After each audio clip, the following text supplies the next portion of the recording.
La croisière à la côte auprès des Martiniquais, c'est donc une problématique qui risque d'intéresser plus d'un.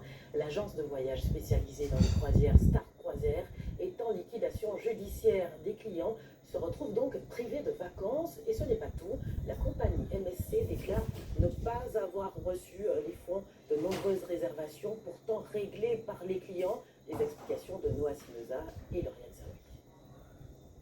La faillite de l'agence de voyage Star Croisière a laissé plus de 2400 clients sur le quai en France hexagonale, mais également en Martinique.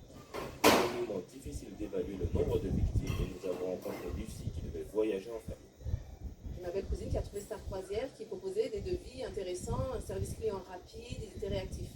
Donc on a décidé tous de réserver ensemble auprès de Star Croisière une bonne quinzaine de jours. Certaines personnes ont soldé, dont moi, et d'autres personnes n'ont pas encore soldé. Donc pour moi, ma croisière était réservée. Le départ était prévu pour le 17 décembre, mais le groupe MSC déclare n'avoir reçu aucun paiement de sa part. Depuis le scandale médiatique, un groupe WhatsApp s'est créé regroupant plus de 500 clients. Samedi dernier, parmi ce groupe-là, donc ma cousine voit un post d'une Instagrammeuse qui explique qu'elle s'est présentée à l'embarquement sur le bateau MSC et que l'embarquement lui a été refusé parce qu'elle n'aurait pas payé sa croisière. Donc ce qui était assez surprenant parce que pareil, elle est passée par sa croisière, elle a soldé, elle a tout payé, elle avait les documents justificatifs.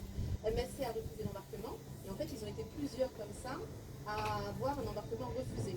La compagnie Costa a déjà accepté de prendre les passagers avec une preuve de paiement. MSC pour l'heure fait du cas par cas.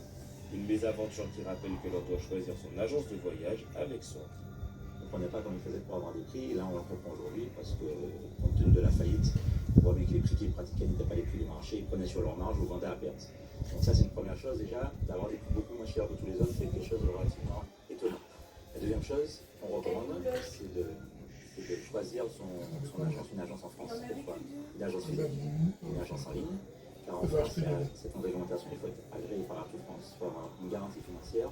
Star Croisière étant basée à Monaco, la législation est différente. Cependant, une pétition en ligne a déjà été lancée. Si votre réservation est proche, contactez votre compagnie de croisière. En Guyane,